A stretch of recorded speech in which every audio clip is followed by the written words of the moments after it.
Waalaikumsalam warahmatullahi wabarakatuh. Kami di sini dari kelompok 6 untuk menyampaikan presentasi mengenai untuk tugas filsafat dengan judul integrasi keilmuan etika dan problem komunikasi. Woi. Saya perkenalkan dulu anggota-anggota kami. Bilkis jadi kemana? Bilkis mau coki-coki. Anak berkoordinasi.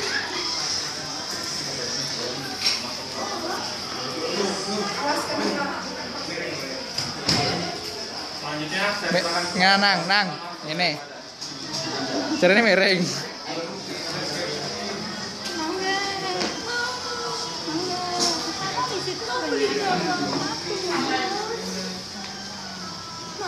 Awas tokis. Assalamualaikum warahmatullahi wabarakatuh. Waalaikumsalam warahmatullahi wabarakatuh. Saya akan menjelaskan tentang latar belakang kenapa penulisan integrasi antara etika, ilmu pengetahuan dan problem ilmu komunikasi. Di sini kita jelaskan dulu ilmu pengetahuan dan etika itu saling berkaitan satu sama lain. Jadi di era modern ini ilmu pengetahuan saling berkaitan dengan satu sama lain. Ilmu pengetahuan muncul, kemudian dan terakhir dimanfaatkan. Kemajuan teknologi, kemajuan ilmu komunikasi itu menyebabkan teknologi. Teknologi adalah penjabaran praktis dari ilmu komunikasi. Terus kemudian ilmu pengetahuan dan teknologi sayangnya kebablasan. Dengan mereka tidak hanya memanipulasi kekuatan alam, tapi juga memanipulasi kekuatan manusia itu sendiri. Jadi menghasilkan berbagai ragam permasalahan etika seperti adanya aborsi, teknologi penunda kematian, pencemaran lingkungan dan cloning. Padahal itu sebenarnya secara etika tidak boleh, secara etika tidak etis. Tapi dengan kemajuan teknologi hal itu dapat terjadi. Jadi itu sangat berhubungan erat.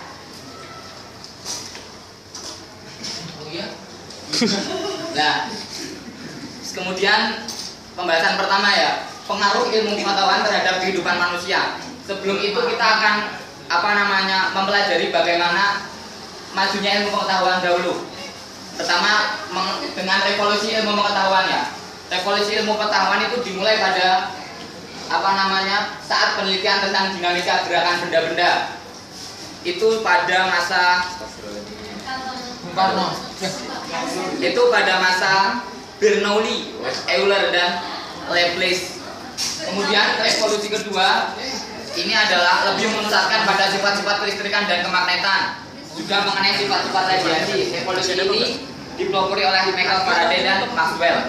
Kemudian era ketiga yaitu era di mana awal abad ini ditemukan oleh juga ditemukan sifat kuantum cahaya oleh Max Planck. Era ini membawa revolusi cara menyeluruh dalam pemikiran manusia tentang zat juga tentang jagat raya. Kecenderungan ini dibawakan oleh Einstein, Rutherford mengenai atom, Bohr tentang kuantum dan lain-lain. Yang keempat adalah tentang revolusi fisika. Revolusi fisika adalah dimulai pada tahun 1938 ketika Anderson menemukan partikel. Partikel adalah hal yang lebih kecil dari atom. Pada zaman dahulu belum ditemukan yang lebih kecil dari atom. Tapi pada tahun 1938 itu Anderson menemukan sesuatu yang lebih kecil dari atom, itu namanya partikel. Dari 4 revolusi pengetahuan yang paling utama adalah revolusi fisika. Revolusi fisika menyebabkan perubahan yang menentukan. Perubahan pertama adalah pada bidang intelektual, yang kedua adalah pada bidang industri dan kemampuan di bidang perang, yang ketiga adalah organisasi sosial dan kehidupan politik, yang keempat adalah tata lingkungan.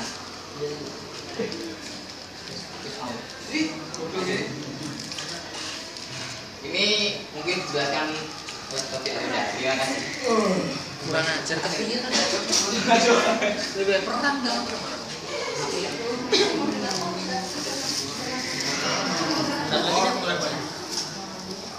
Terima kasih kepada saudari Imada. Selanjutnya pembahasan mengenai hubungan antara ilmu pengetahuan dengan etika yang akan dibawakan oleh saudari Sofi. Kamu cuma kenapa ya pasti kamu udah makan dari Assalamualaikum warahmatullahi wabarakatuh. Waalaikumsalam. Saya akan menjelaskan tentang hubungan antara ilmu pengetahuan dan etika. di masa Yunani kuno, para filosof seperti Thales,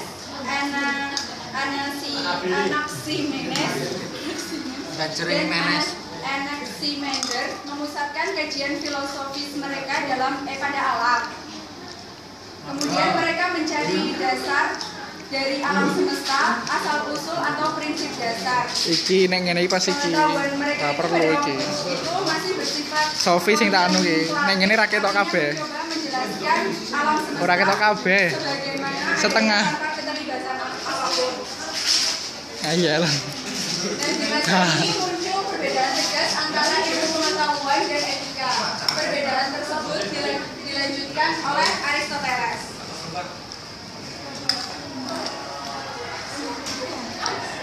Jelas kono, guys. Oh, udah kesulitan. Aristoteles ini membagi Gironip. semua aktivitas intelektual menjadi 3 kategori, yaitu kategori produktif, praktis, dan spekulatif. Jadi ini urutannya yang kamera. Iki.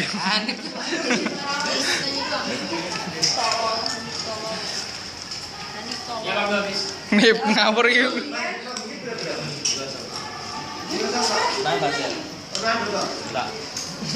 Apabila dalam skema filsafat itu adalah merupakan induk dari pengetahuan, ilmu pengetahuan.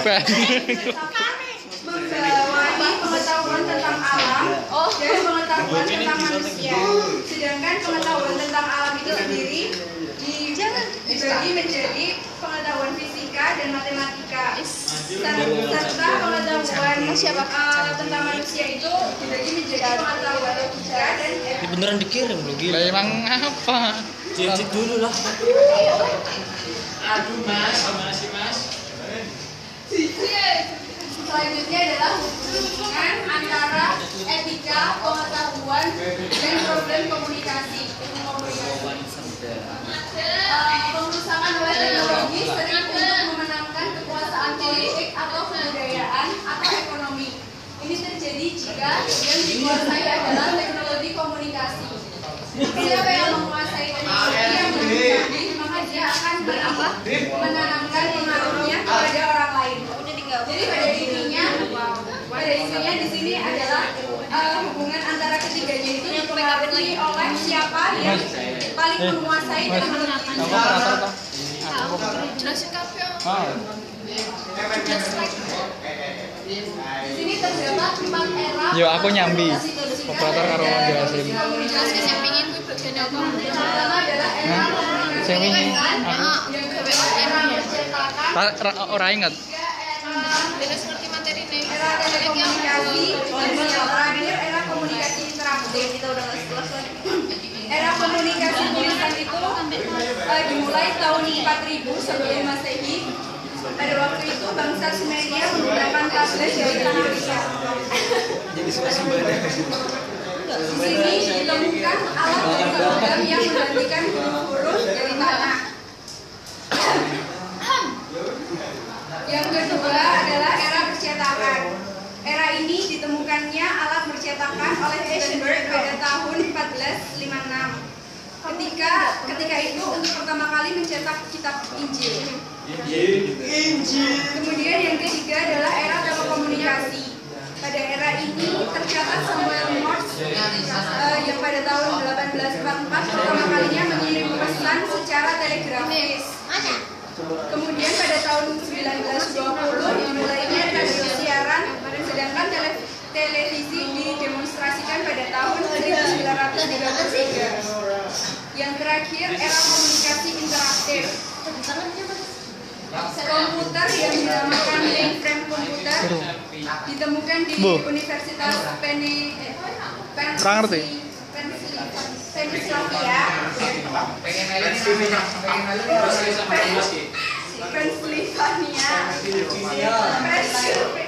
Ayo itulah pokoknya.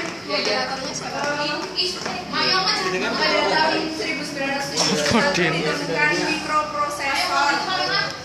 Kemudian teknologi elektronik menyempurnakan radio dan televisi yang telah ditemukan dekade-dekade sebelumnya.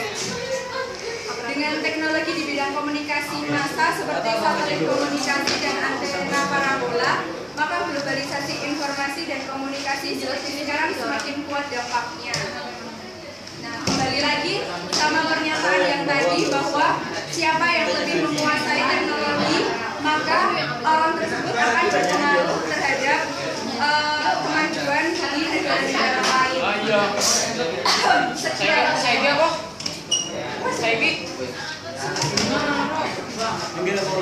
Hei, Terima kasih. Tapi kan jelas juga. Ya, mending jelas ya, Pak, ya. Terima kasih kepada saudari Siti Aida. Selanjutnya saya simpulkan bahwa pengajian ilmu pengetahuan terutama bidang fisika sangat berpengaruh terhadap kehidupan manusia. Kemudian pengetahuan dan etika berhubungan dengan majunya ilmu pengetahuan yang menyebabkan berkembangnya teknologi yang sangat berpengaruh pada etika. Baru bikin ini semalam.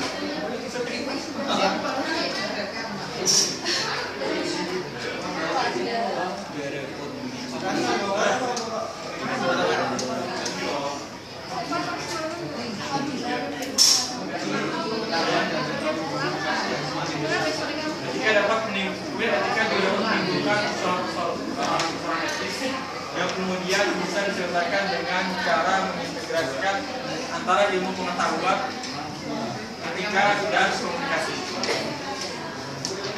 Terima kasih. Selanjutnya kami membuka sesi tanya jawab untuk 3 penanya pertama. ya biarin mamam. Mam.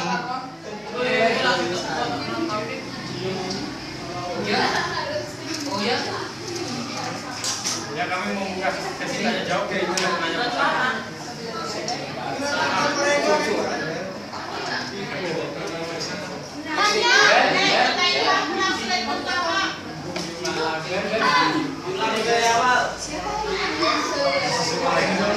Siapa Umar Sodik? Orang yang bin Sodik. Ya, dengan saudari Bicis. Saya mau tanya. Tanya nomor apa, Pak? Itu dong slide. Itu dong. Slide lagi selanjutnya. Slide selanjutnya. Bentar, jangan cepet-cepet. Aku tak baca. Untuk saudara kami.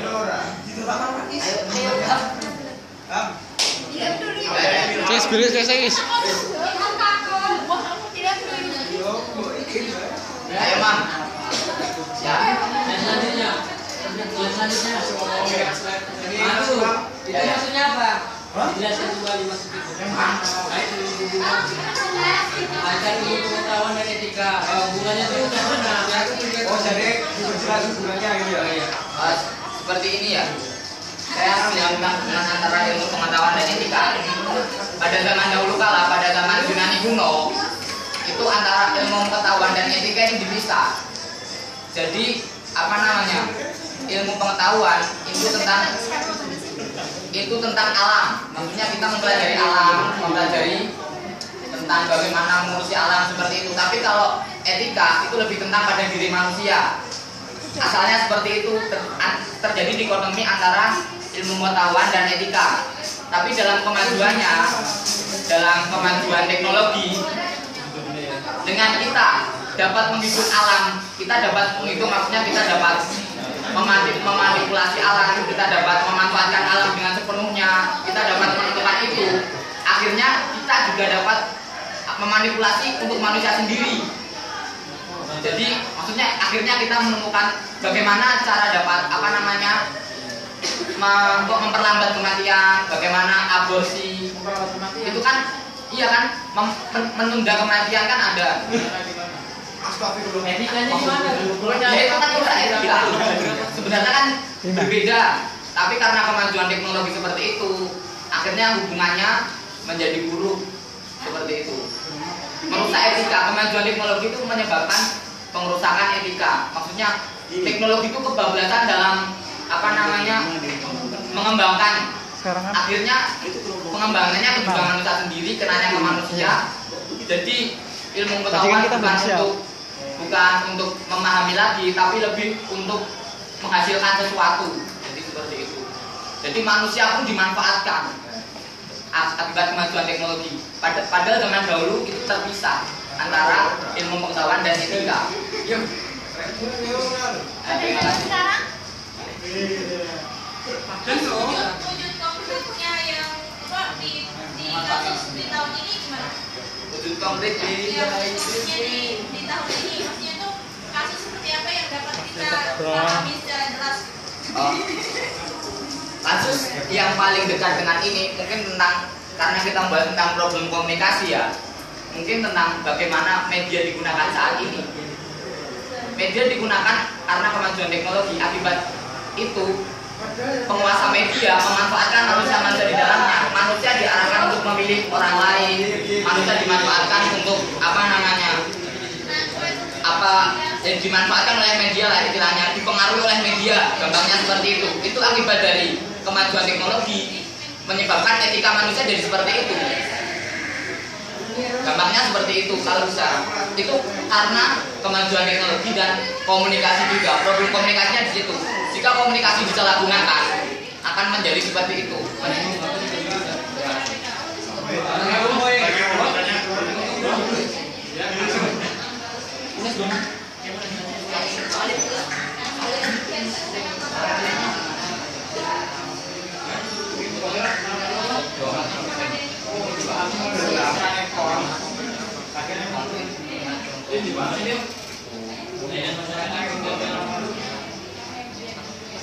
Oke, siapa lagi yang ingin bertanya?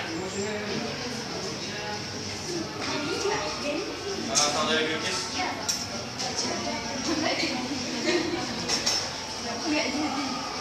Nggak jadi. Ya, bawa. Bawa. Ya gini ya Mas. Apa pendapat Anda jika itu memang kemajuan teknologi dan etika itu akan berlawanan? Padahal jika itu tidak berlawanan, maka ilmu tidak akan berkembang berarti Mas.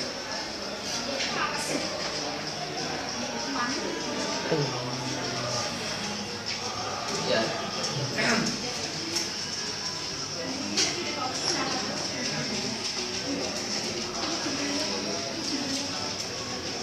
Jadi di sini maka ada gunanya menghubungkan antara etika dengan problem komunikasi itu. Tadi kan teknologi yang dikembangkan itu kan menyebabkan adanya problem komunikasi itu ya.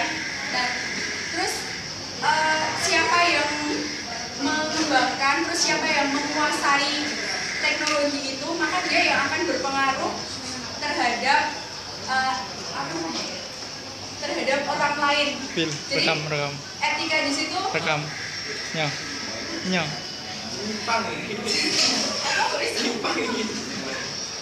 Jadi etika di situ tuh tergantung sama siapa yang menguasai teknologinya gitu loh. Jadi tergantung individunya yang menyikapi adanya perkembangan teknologi itu. Tergantung individunya. Tapi kan di sini ada tadi kan jawabnya seolah-olah tidak setuju dengan keterkaitan jika gimana ya? Jika etika itu berlawanan dengan ilmu pengetahuan.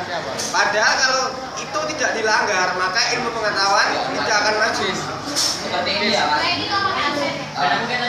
Ilmu pengetahuan dan etika itu nyata-nyata menjadi pedang bermata dua. Maksudnya menjadi pedang bermata dua. Selain menghasilkan kemajuan peradaban yang sangat besar, itu juga menimbulkan kerusakan etika yang sangat besar, ya kan?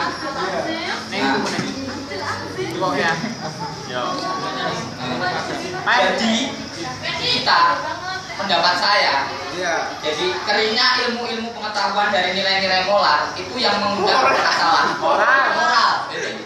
Jadi ilmu-ilmu pengetahuan kita saat ini sangat kering dari nilai moral. Kita menggunakan ilmu pengetahuan untuk memanfaatkan orang lain, untuk menggunakan sumber daya alam sebesar-besarnya, untuk memperdayai manusia, istilahnya seperti itu pada masa sekarang akibat kemajuan teknologi. Itu karena tidak didasari oleh nilai-nilai moral yang ada pada etika manusia. Jadi kalau kita selanjutnya agar kita lebih maju, kita harus mendasari ilmu pengetahuan kita dengan nilai-nilai moral yang ada. Karena apa namanya? Kerusakan mundurnya nilai moral, kerusakan rusaknya teknologi, penggunaan teknologi itu juga digunakan oleh orang yang salah seperti dikatakan Sofi tadi. Jadi harus menanamkan nilai-nilai moral, nilai-nilai etis pada suatu ilmu pengetahuan yang kita gunakan. Misalnya kita mempelajari ilmu komunikasi, kita menggunakan ilmu komunikasi dengan baik, berarti kita mengajak orang dengan baik, berbicara dengan orang yang baik, berbicara dengan baiklah. Tapi jika kita tidak menggunakan nilai moral pada ilmu kita, mungkin kita akan memperdaya orang lain dengan ilmu kita. Gampangnya seperti itu loh. Betul nggak? Tahu lah. Ada yang ingin menambahkan?